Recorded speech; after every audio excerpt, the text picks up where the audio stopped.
மீனம்பாக்கத்தில் கட்டிட தொழிலாளி பீகாரை சேர்ந்த கட்டிட தொழிலாளி ஒருவரின் காலில் துப்பாக்கி குண்டு பாய்ந்திருக்கிறது. இந்த சம்பவம் தொடர்பாக தற்போது காவல்துறையினர் விசாரணை மேற்கொண்டு வருகிறார்கள்.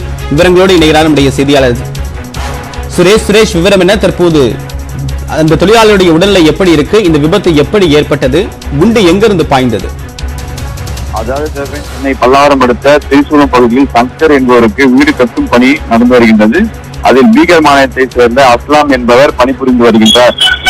வேலை செய்து கொண்டிருக்கும் போது அஸ்லாம் என்பவர் காலில் காயம் ஏற்பட்டது.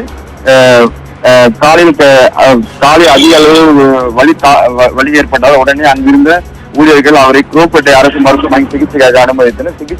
சிகிச்சை மேற்கொண்ட போது அவர் வலது காலில் துப்பாக்கி தோட்டா கொண்டு இருப்பதை கண்டு அதிர்ச்சி அடைந்தனர். உடனே இது குறித்து துப்பாக்கி தோட்டாவை காலில் இருந்து அறுவை சிகிச்சை மூலம் வெளியெடுக்கப்பட்டது.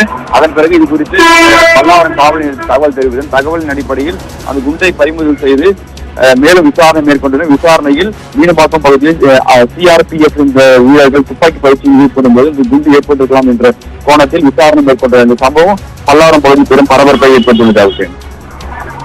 உங்களுடைய விரிவான தகவலுக்கு நன்றி சுரேஷ்.